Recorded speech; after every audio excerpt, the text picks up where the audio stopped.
Hello and welcome to the Kat and Katie Show. Today what we'll be looking at is online enrolments. So basically what we're looking at is what are online enrolments, what is the service that we offer for online enrolments, and then how do you set up your system to ensure that you're ready to begin the online enrolments project. And today we have online enrolments essentials and then we have online enrolments advanced. They're both exactly the same, except that advanced goes through how to add training categories, for example, which is just some additional options available for the advanced. So you can attend both, that's absolutely fine, but just be mindful that I'll be going through exactly the same thing this afternoon, just with a few additions. Okay, well, let's get started. Once again, if you have any questions, please add them to the chat room. And it's just myself presenting today, so please be mindful that I might get to the questions at the end of the session. Okay, well, enjoy the show. So I'll just share my screen for you. I'll just share that one there. Okay, so here I'm logged in to the Kat and Katie Show. Now, as I said, the online enrolments feature is what we call it, is a service that we offer at any point in time. It might be that it's at the beginning of your agreement with aXcelerate and it's in part of your onboarding, or it might be much later down the track that you decide that you want to do online enrolments. And what it allows you to do is that via your website, students can enroll and all that information pushes across to aXcelerate. So this is a service that we offer as part of what we call onboarding, meaning that it is a project that we do with you. So there's work that you have to do to build your system, and there's work that we have to do as well. The online enrolments integrates from your website into aXcelerate using a WordPress plugin. So the work we do is configuring that WordPress plugin to meet your requirements of the project, to meet the scope of the project. So for this project, it starts off with, I guess, a scoping phase to identify what would you like your website or how would you like your enrollments to be. So on your website, how do you want your course lists and how do you want your qualifications to appear? While or before that scoping even begins, we need to make sure that your system is set up. And what I'm referring to is that we have courses in there, we have workshop types, and we have qualifications, and you have all your information that you want to display on your website, because as you can appreciate, if we do a configuration with the WordPress and we have your page ready, no data is going to show if it does not exist in aXcelerate. So let's have a look at some examples. And for this, what I'm going to be changing between or toggling between, I guess, is our aXcelerate demo website, which gives you all this valuable information in the two different types of enrollment services. But I'll also be toggling through not the Kat and Katie Show, but the aXcelerate demo account. Reason being is that this website here is linked into our demo account. So I'll actually be able to show you real data and what everything looks like when it's set up. So if I go into this aXcelerate demo, this is a website that will provide to you at the very beginning of your project so that you can go through and have a look at the two different types of features that we offer. So as you're aware, we have essentials and we have advanced. And in both of them, it goes through what does everything look like? What are the capabilities and what do we offer as part of that project service? Okay, so it goes through, well, pricing as well, but it also goes through all the different types of information that you can have. So we can have 3 course listings, you can have a course instance list, it allows enrollments and inquiries, which means someone doesn't necessarily have to enroll, they can also inquire for further information. And as a student or a prospect is entering this information via website, it's all pushing across to aXcelerate. And you can also take online enrollments or online payments, sorry. Of course you can take online enrollments with this service, but you can take online payments. If I just scroll down as well, this is an example of a course listing. And what this essentially is a workshop type. This is the name of the workshop type, the code of the workshop, and this is the introduction. Or let's have a look at it. If we go into course types, and I'll just have a look, accidental counselling. Okay. If I spell it properly, we can find it. So accidental counselling, you can see that this is the name and the code which appear here. And this area is what you've seen as the short description. Okay, so you can see it all appears with the picture and the content. So if I come across, I've got my picture and my content. If I click on find out more, okay, so this information is static on the page, I won't be able to find out more. But if I go down, you can see further information. So this is just, I guess, a picture. It doesn't actually, it's not interactive in this example. This is purely just to show you what it looks like. Of course, in your example, when you go find out more, you'll then go down to the course details, which then shows your overview and outline. And as we can see, we've got further information where you can put this content in.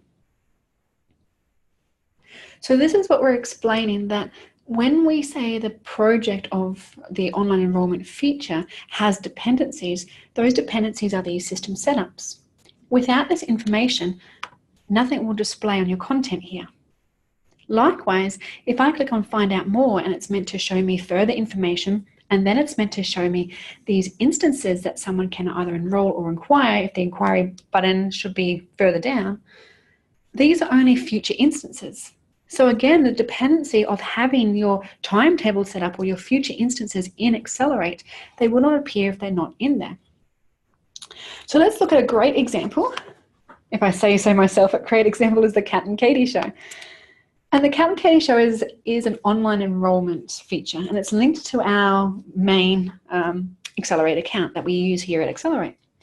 This information here, all of this down to here, is all what I would refer to as static information, meaning that this content here has been put into the WordPress plugin. So it's not dynamic. If I change it in aXcelerate, it won't change.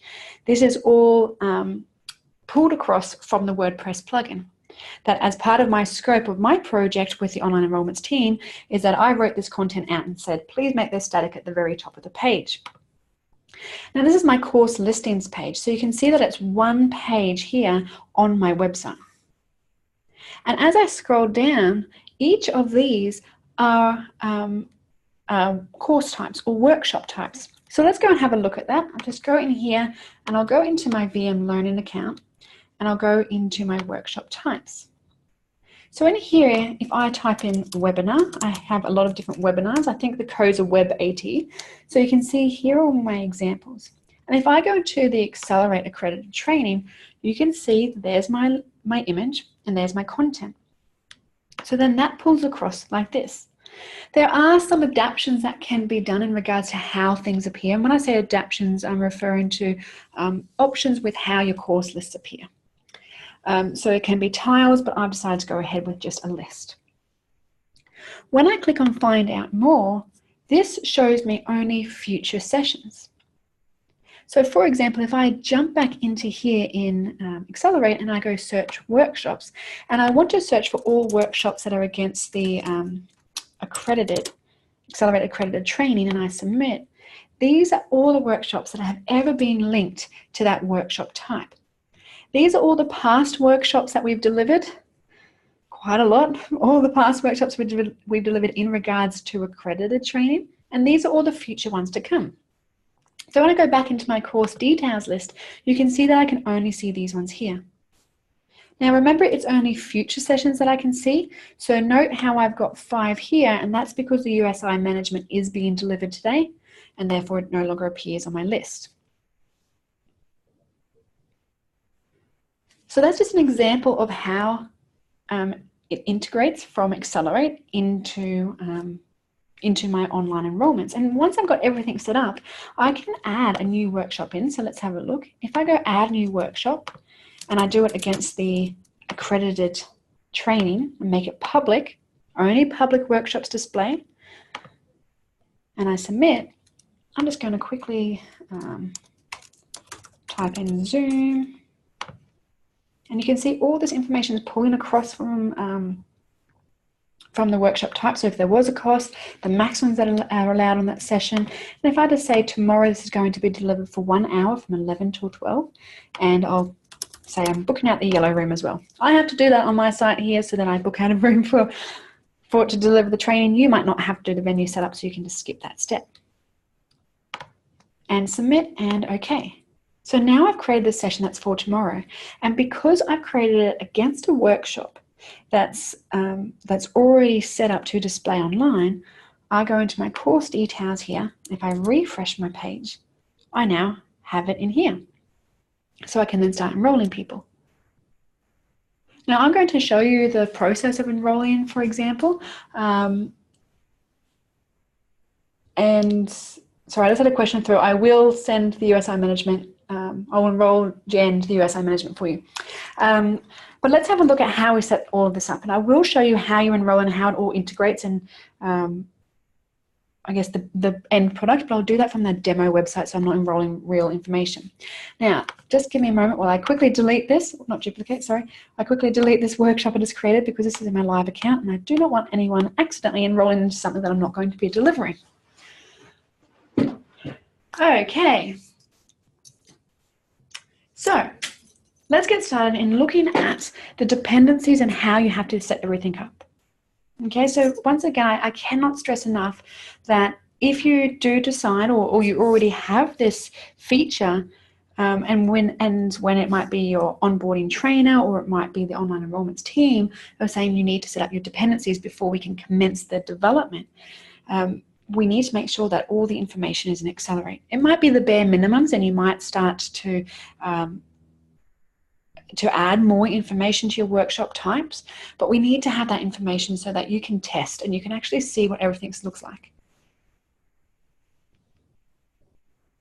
The 200 position enrollments is, I've put a maximum of 200 positions in my in the enrollments because it is a Zoom limitation. So we could, it was originally 100, but then we changed it to 200 so that we can accept 200 people in one webinar.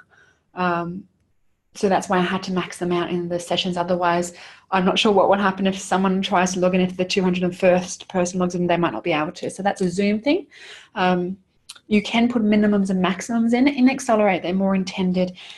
Just to clarify for everyone else who wasn't aware of that question, in the workshop type here, you can put in your minimum and maximum. So that's intended to say, well, I'm not going to deliver this course unless I've got the minimum amount of people for cost purposes, and I can only take a maximum participants. Maybe it's the venue, maybe it's the Zoom maximum participants, maybe it's the fact that it's just not, you know, one trainer versus 30 students, it's just outside of your capacity.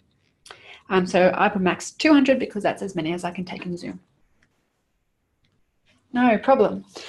Okay, so I'm going to just quickly get back into this demo account here and we'll go through the steps of what you have to set up in your account.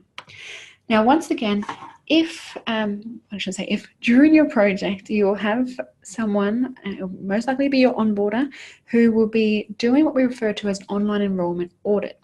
And what that means is that they're going to go through everything that we ask you to set up and make sure that you have set it up so that they can assist you with areas that maybe you're not sure of or you haven't had training in, but also make sure that our online enrollments team are aware of when they can start development. We also provide you with Zoho projects, and I'll just bring this across into my page. We'll provide you with this list in Zoho projects that literally goes through everything that you have to set up, and you can mark it off saying that you've completed it. Okay, so we do provide you with all of these lists of everything you need to do. Additionally, on our website, in Essential Enrollments, there's FAQs. And at the very top of FAQs are two system requirements. There's the aXcelerate system requirements and the WordPress system requirements. Now, you as the client will need to do both. So the aXcelerate system requirements is going through everything you need to have set up in your system, which we'll look at now. The WordPress system requirements is going through everything that you need to set up on your website side of things. So things such as making sure that you've got a certificate for your website, making sure that you have the correct WordPress version is installed, which we provide to you. So this information here is very, very useful, but this is on the WordPress system requirements side to make sure that your website is ready to be able to be integrated. Okay, so let's go through our online enrollment features. I'll just move that to the side. So what we're going to go through is what we need to set up in aXcelerate. And so I'm going to create, I won't be able to link it across into this website because I'm creating something new that's not in the WordPress plugin. So if I was creating a new workshop type, let's go in and just create one. And I want to create one called Business Case Studies, I don't know. that what I need to make sure I have is a short description. And as we've looked at, this short description is what appears at the very first page. And then when someone presses out and find out more, they'll find more information about that workshop. This workshop is all about writing case studies for businesses. Click find out more for further info. Now, as I submit, I can then go and add these in. I only have to, well, if I add information in introduction, then introduction is the only header that would appear. If I write information and benefits, then that's the only one that would appear. For my example in the Cat and Katie show, I did not enter anything in there, which explains why when you go into the Cat and Katie show and you click out and find out more, there's no further information at the top. There's just my short description. If I wrote more information about my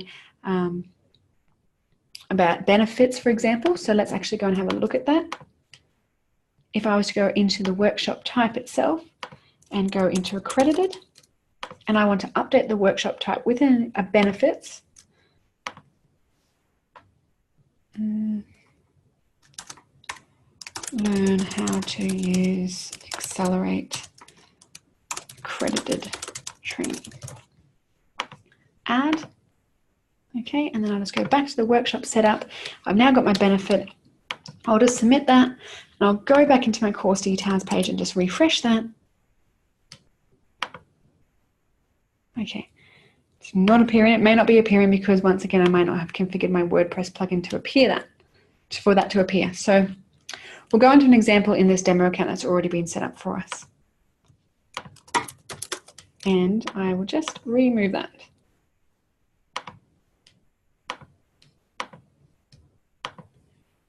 Okay. So I'm just going all over the page here. Okay, let's go into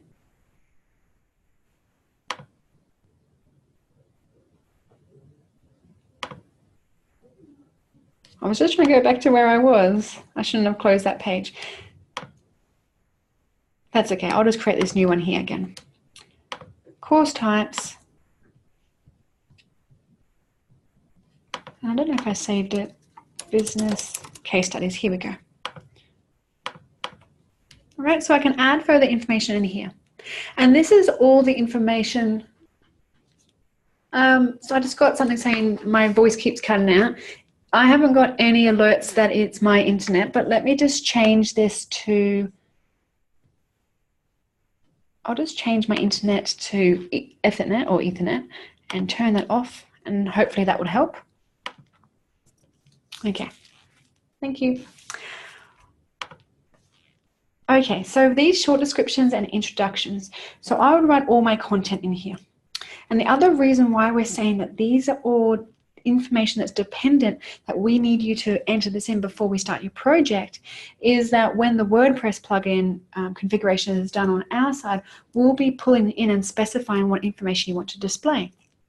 So for my example that we just looked at with the Cat and Katie show, I said I only want the short description to display. So any further information I do is no longer part of the configuration, and therefore it will not display. You can also, in the introduction, add all of your content in here. Or you might have a resource that you hyperlink, so someone can download a course outline for further information rather than duplicating everything. So you do not have to fill in all these sections, you just have to fill in what you want to display on your website.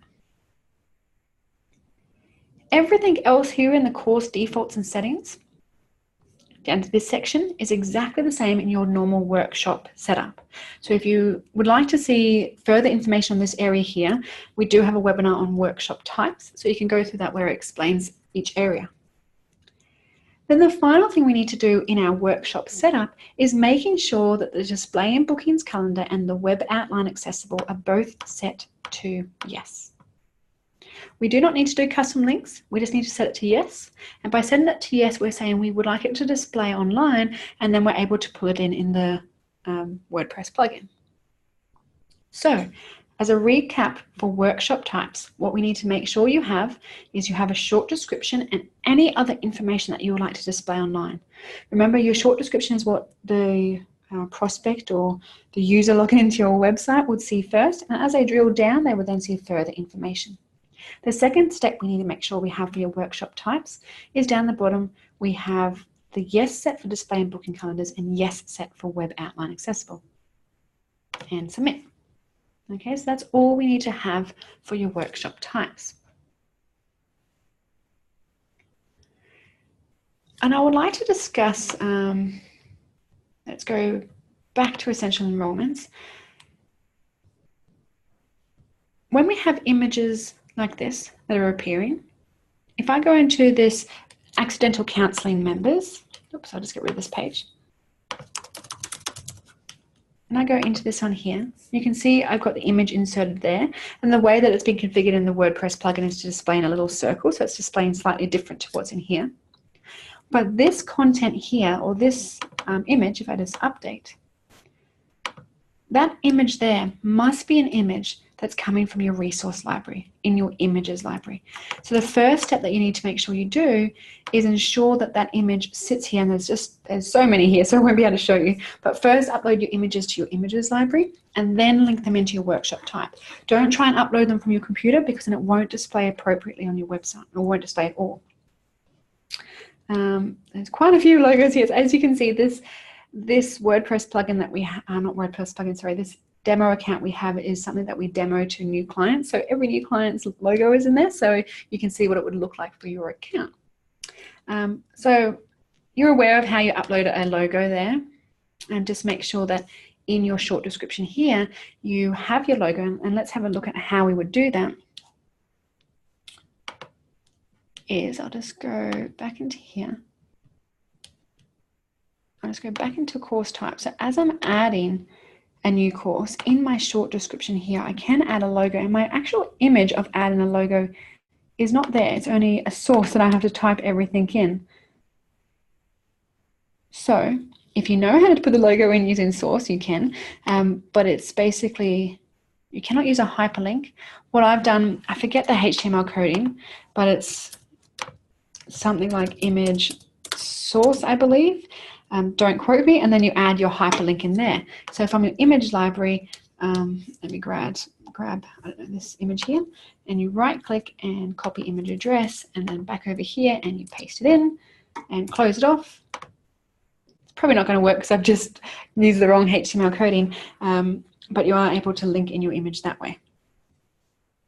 Something else extremely important about course types is, let's say, for example, that I go onto my website, which is here, and this is the content that already sits on my website, but statically.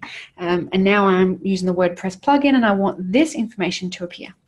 I am going to try to highlight it all. It's not working. It might be an image that I cannot highlight. But for example, let's say this text here is what I would like to copy. I'm going to copy that text.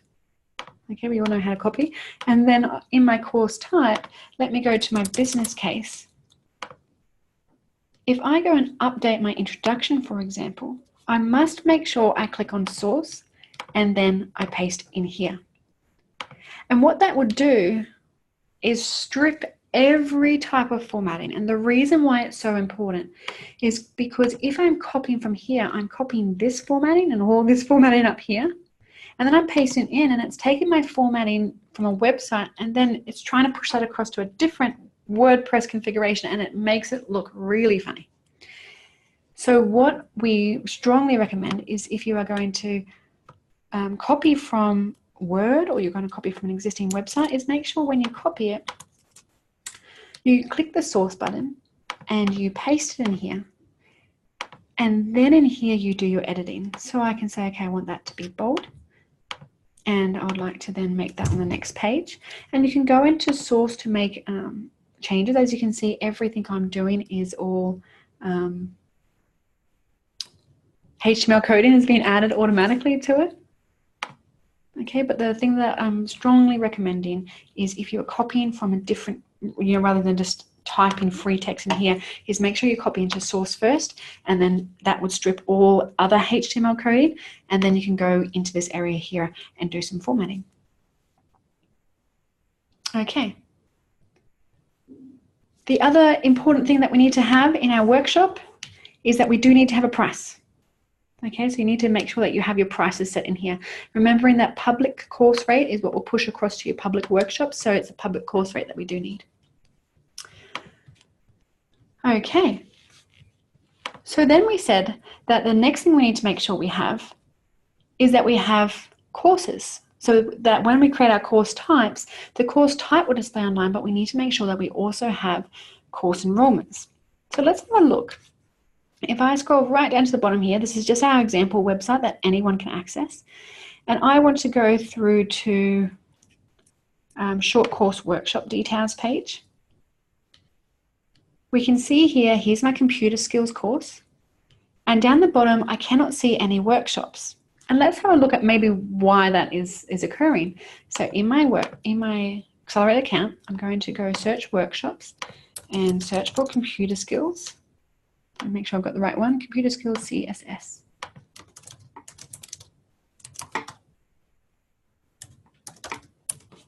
I'm not sure which one it is. Just let me go into my workshop types. I'll type the code in CS0111. Okay, so computer skills here, and I can see that there's 48 instances. If I click on that, it brings me back to my search page and automatically populates that area. And I'll go submit, and I can see that they're all in the past. So none of them are going to appear. What I'm going to do is, rather than creating a whole new one, I'm just going to go into this existing one here and update. And I'm just going to change the date to tomorrow.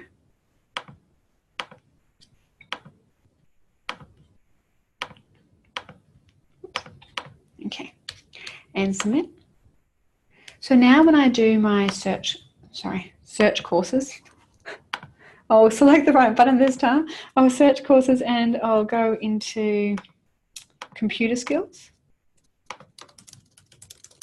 Okay, so now I can see that it appears in my courses with future dates, so I know it's got future dates in it. Now I can see my future course there. If I go back into my website and I just refresh my page, here's my computer skills, and as I go down, there's my enrollment, or there is my opportunity for someone to enroll. So they can enroll. We do have a cart option as well, where some people can add more than one workshop to a cart and then check out. So if they're enrolling in multiple workshops.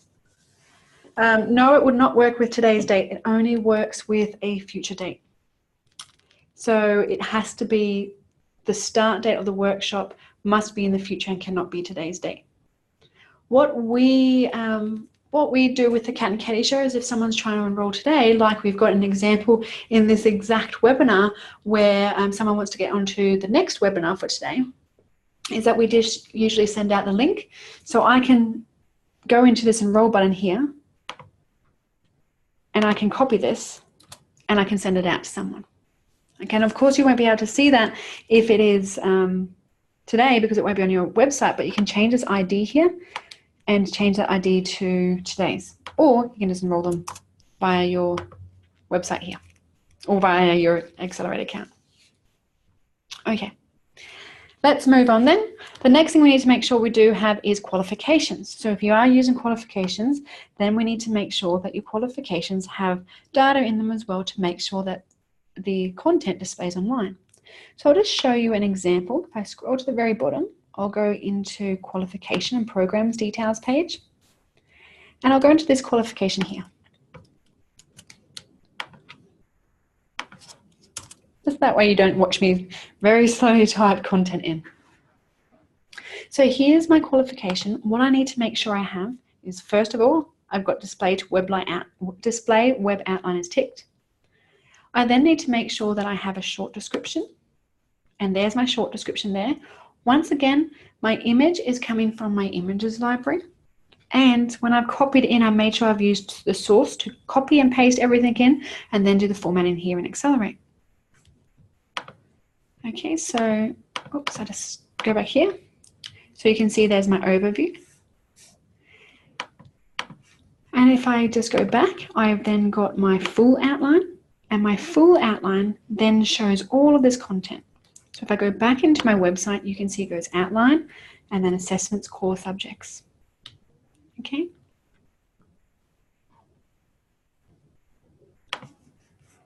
So once again, all that content needs to be put in.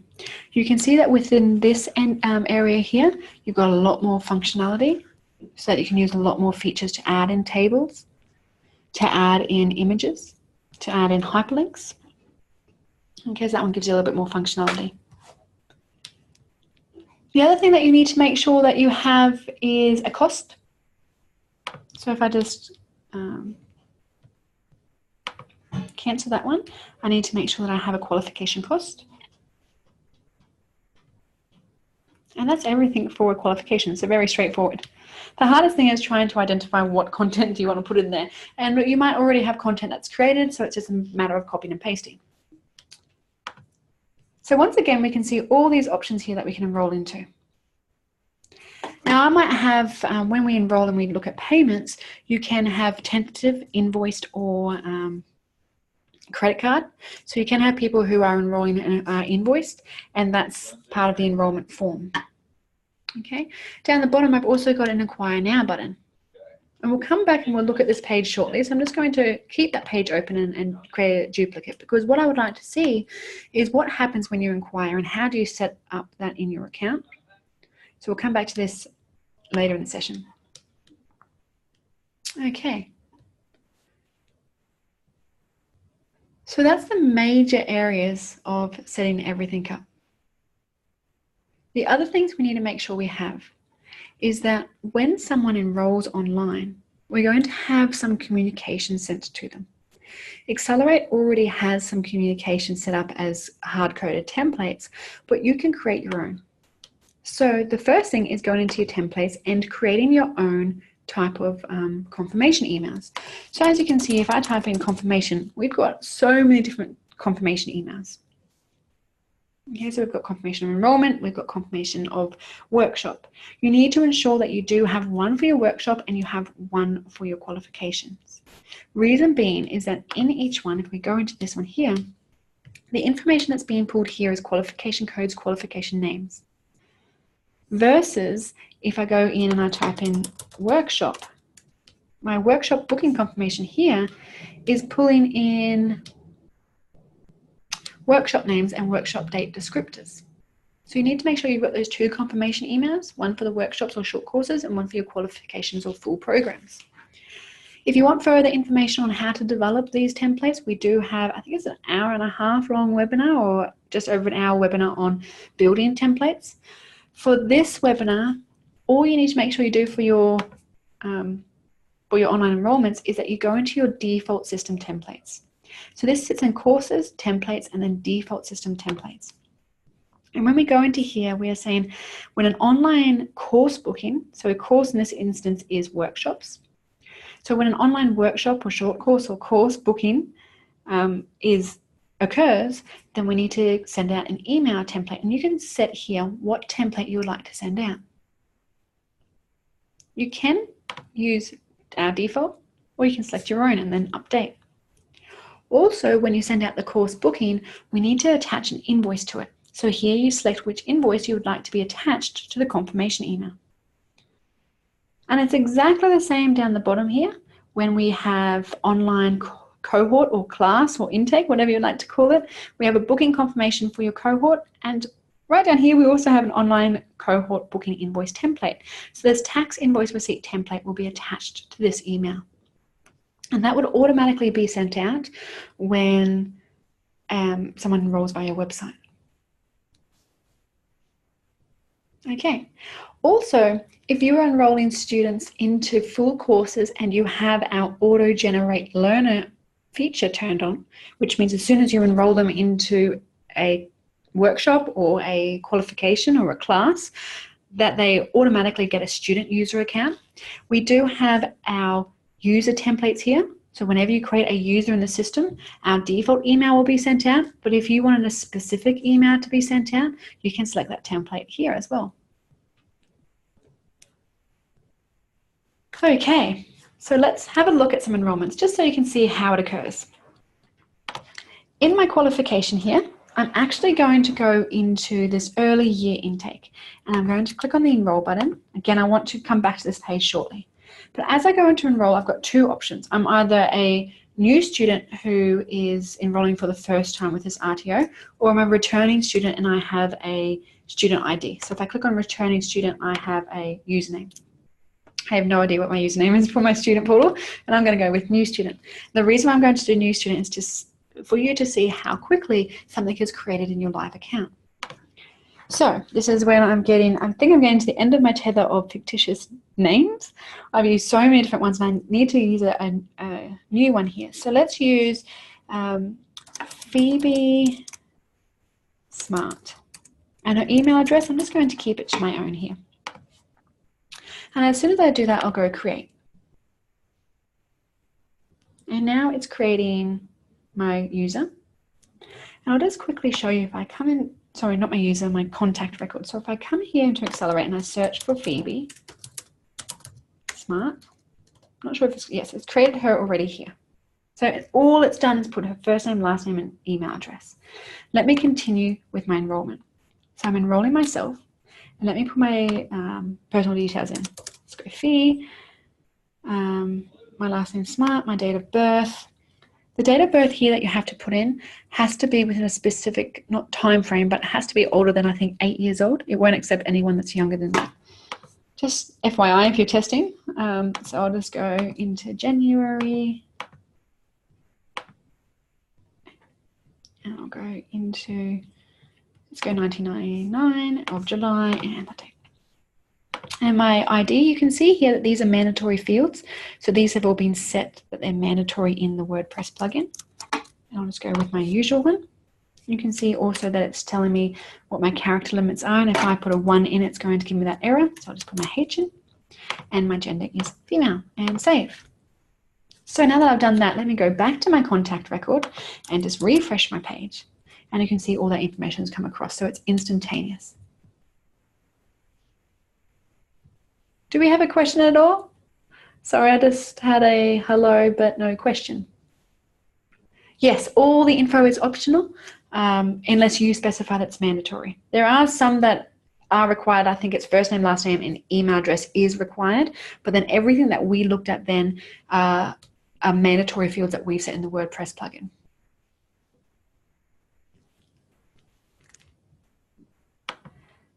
Yes, so everything that we've just looked at here in the personal details, you can set what's mandatory, but that's part of our configuration. So that's something that will go through via the scoping of your project as to what information is mandatory that you need students to complete. You can also say as part of the enrollment form, what information do you not want a student to fill in? So you can customize to a point, and depending on what feature you have gone ahead with, is that you can change enrollment forms. You would also you can have multiple different enrollment forms, but an enrollment form is linked to a qualification. So if you're in the situation where you have funded and non-funded students, then you might have to have your streams, your qualification streams, where you have a fee for service qualification and a funded qualification, and that way both of those qualifications can have different enrollment forms. Okay, so you can see on this page the only thing that's mandatory is my mobile number. It's a very long mobile number.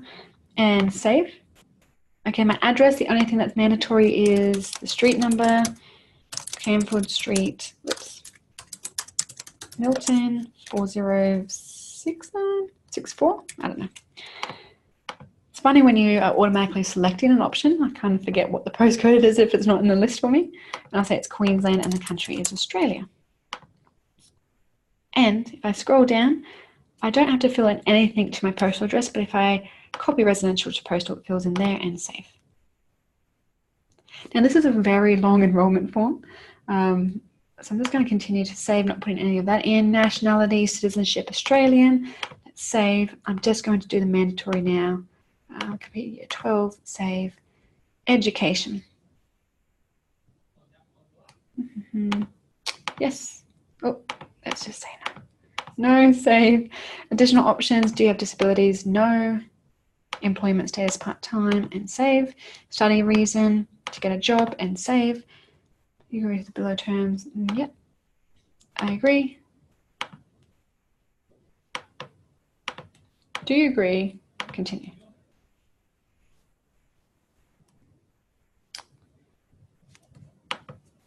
Okay, so here's all my details. I've now got to the payment side. So just to go back into here, if I refresh this page, you can already see that all this information has come across. So every time it saves, it updates and pushes that information across to aXcelerate. So very, very quick. I forgot which tab I'm on, this one here. Okay, so in here, I've got lots of different options, and we can't go through everything that you can have on your enrollment form, otherwise we'll be here for a lot longer than an hour. But you can see that I can have discounts in there as well. So let's actually have a look if there's discounts in my system. Finance discounts. And I'm going to look for a category.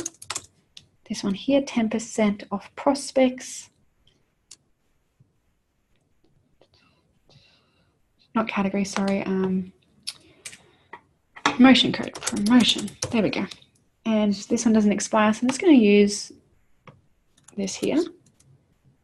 And in here, I'm going to type in my promo.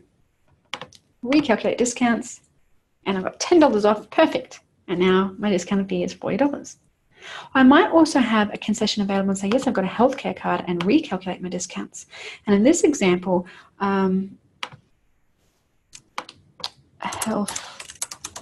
So we've got a healthcare card here, which is the concession type, and it's 10% off. Okay, so that's also set. So now I only have to pay $35. So if I continue my enrollment, I then come through to this section here. I only have to pay $35.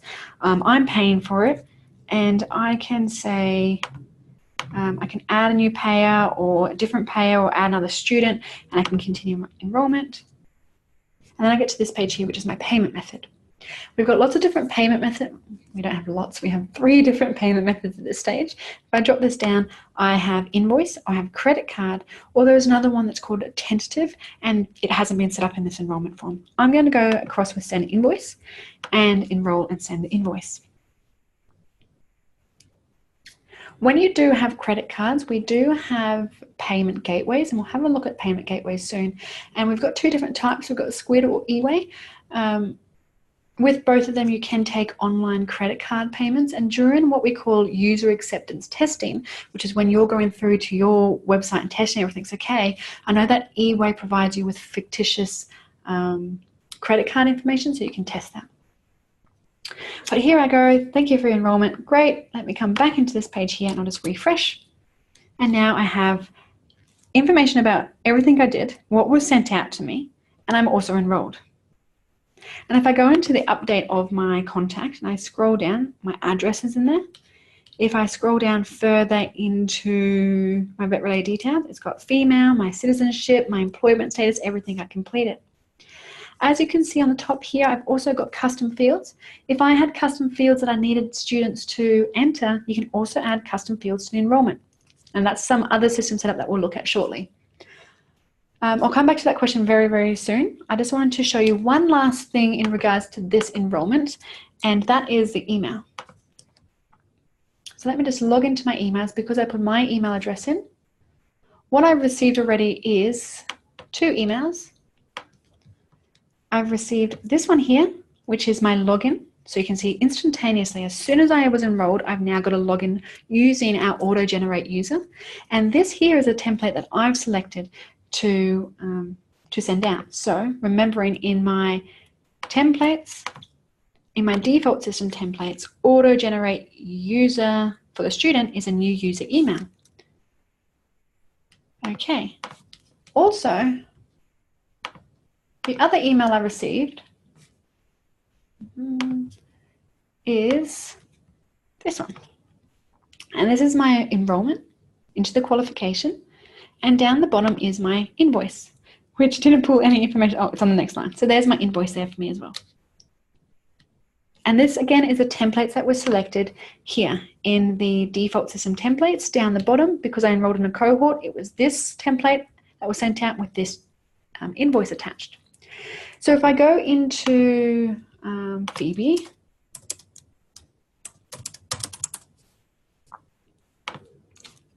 and you can see Phoebe likes to be called Phoebe.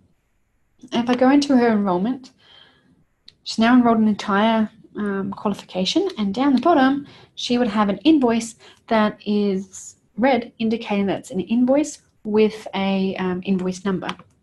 And there's my invoice.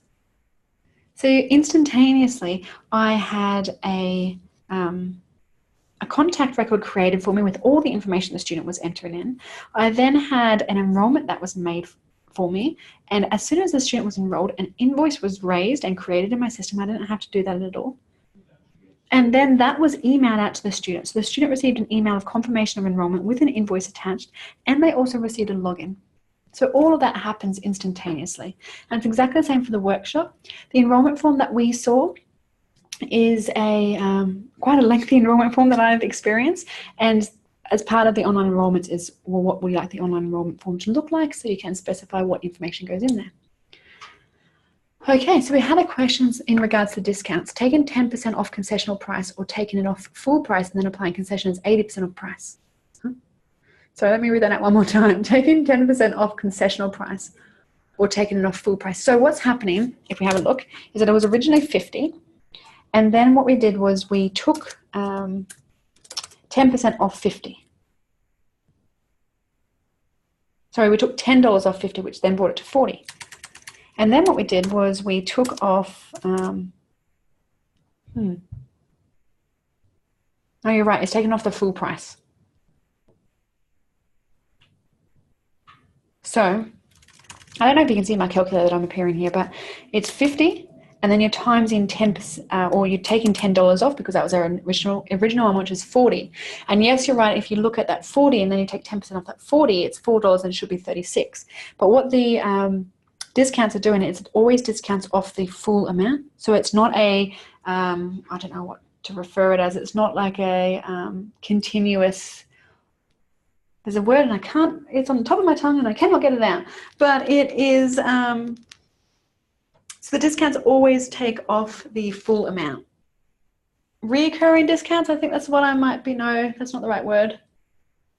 Consecutive discounts, I'm not sure. But in your example that you're explaining, is that if I've taken $10 off, is that 10% concessional price coming off the full price or the discounted rate? And it's coming off the full price. Yeah, so it will come off the full price. So it's $35 because it's taking $10 off 50 and then taking 10% off 50. All right. There's some final things that I would like to discuss, and that's other system setup. And just some things that we need to do to make sure that all of that works. Before I do jump into that, what we need to make sure, I wanted to describe to you or explain that a student doesn't want to enroll, they might just want to inquire. And I'll type in the inquire, and I'm a new student, and Yolanda Forrest, email address is Catsabello, and create.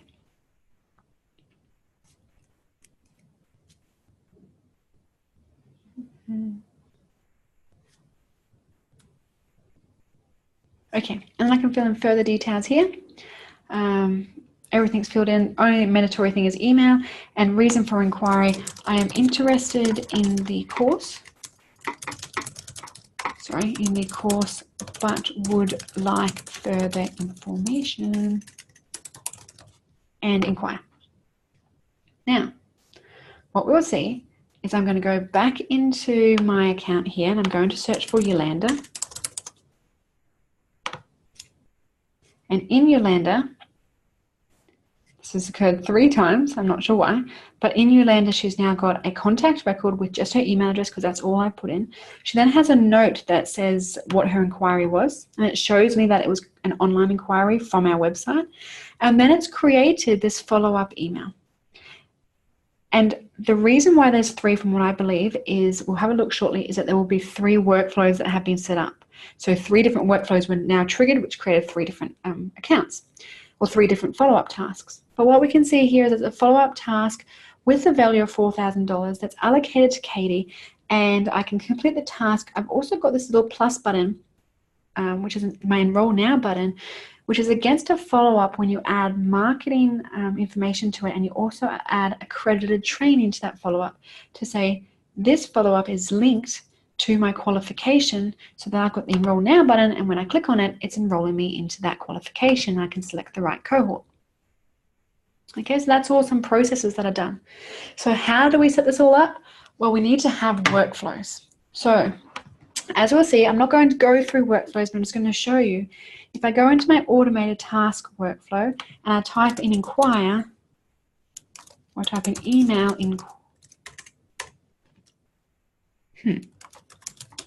I don't know what they were called, but let's go through it. Create inquiry. Online inquiry. I don't know why they weren't appearing. Inquiry. I obviously spelled it wrong. But you can see here that I have qualification inquiries. When we have qualification inquiries, that's what allows that little man button to appear that says Enroll Now in the qualification. Likewise, if we had course inquiries, the same thing will happen with the Enroll Now button that's going into the course. So you can see here that I've got 3 different qualification inquiry workflows, which resulted in 3 follow-ups that we can see all occurred about 2 minutes ago. So what we need to ensure we have set up is that the inquiry workflows are set up to send an email back to the student. Sorry, not send an email. It's to create the follow-up in aXcelerate. Okay, so these inquiries here are set up. So in Yolanda's account, she's now got these follow-ups, and see that these 3 were automatically created from the workflow. The reason why there's 3 is that there's 3 workflows that were just triggered, and it was triggered by saying that the type is a qualification inquiry. So when someone inquires for a qualification on your website, this workflow will be triggered. Similarly, this one's set up for a short course or a workshop. Okay, we also need to make sure we've got an inquiry email. Okay, so that the student receives an email. So let's have a look at what I received. I'm just opening up into a new tab. I have not received anything yet, and it may be that I have not had a inquiry email set up. So if I don't have it set up, the student's not going to receive anything. If we go into Yolanda's page, I cannot see that anything was emailed to her. So the next thing is making sure that you have a workflow that would send out an email to Yolanda, such as thanks for your inquiry, someone will be in contact soon. Okay. So what else do you need to have? Well, if you want to take online payments, you need to have everything set up for finance. So let's go through in your system settings and see what you have to do. For example, what we saw was as soon as someone inquired or enrolled and an invoice was created, or they requested an invoice in aXcelerate was created. What we need to make sure we have is in our additional options, we have our invoice number, prefix, and seed is set up. Otherwise, an invoice will not be able to be created in aXcelerate. So that's one dependency. The next dependency is that if I wanted to have, if I have a payment gateway in web and other integrations, I select my payment gateway and I put those details in to allow for people to pay online via credit card. I'm running out of time here, but the other type of information that I need, and I mentioned this very briefly, was that if I had custom fields that need to appear in my enrollment form, I need to make sure that they sit in my system already and I have actually created them. And this is what the variable name would use. So these details is what will pull through into the WordPress plugin. This is just how it would appear as a label. If I wanted a student to upload documents, so I would like them to upload a passport, or I would like them to upload a copy of their recent qualifications. For example, if someone's applying for a diploma, I want them to show me their evidence that they've got the certificate for, just as an example. That can be all managed through contact portfolio types. And what you need to have is all your portfolio types that exist, and then you need to have a portfolio checklist. And so this needs to be created so that our online enrollment team can pull the correct checklist. If I go add new checklist, I'm going to call this online enrollment checklist. And let's say, for example, that I needed a blue card and I needed a health insurance and I needed a reference. If I needed all 3 of those, I'm going to say the points I require are 3 and I need 1 of each. Let's say that I need 2 references. I can put 2 in there, but I'll accept 1. So I'll just leave this to 3. Or, so for example, this is saying I need a minimum requirement of 3 points. And if I put 1, 1, and 2, it's saying against references, a student can upload 2 documents, but I only request 1 because my points are 3. But let's say, for example, that I say my minimum points are 5, but I'm only giving them 4 opportunities to upload something. They would not be able to progress past that upload page. The example I showed you did not have uploads, but you can get the student to upload and it will show us one step with all the 4 or 5 or 6 things that they need to upload, and they won't be able to progress until they've met the minimum points. So what if they give 2 references and no health insurance? Will it let them through? No, it will not let them through because you're saying this is what they need as a minimum. If I say 0 there and I say that I need 2, then it would allow 2 things to upload, and this need 1, and I'm giving them 2 options to upload 2. And I'm giving them, I guess, no option to upload that, but I can put 1 in there, and I only require 2. But in this situation, it's a little bit tricky because then that means they can upload just the blue card and health insurance and still progress. Okay, so it's just, I would say in this example that I need a minimum of 3, which will ensure that I upload at least 1 of each. And when I say 2 here, I'm giving them the opportunity to upload 2. Okay. I believe that's everything. The last thing is, if you have auto-generate user turned on, you need to make sure that you've actually set up that to work. So the auto-generate user is what we set up on our side. We turn it on to say, ensure that whenever someone enrolls in a workshop or a qualification, they are automatically generated as a student. On your end, what you need to do is, first of all, create a user role called student. We've got so many different ones here, but you have one that's pointing towards the role view of student. You can see we've got 3 here. The next step is in your system settings, in your additional options, is just above all these yes, no buttons is setting your default student role. So I'm selecting which one I would like aXcelerate to enroll all my students into. The reason why you can have more than one is here I'm saying that default is for the student role to log into, when it's automatically done for me, but you can go into a contact and create a user role for any other one manually. Okay, we've gone through a lot today. I don't have time to be able to do a recap. I'm really sorry. What we'll do is we'll send through the list of things that we went through with this recording, so you can see everything that needs to be set up in your system. There is one little thing that I missed. I've missed quite a few things that I haven't gotten into, and that is API information.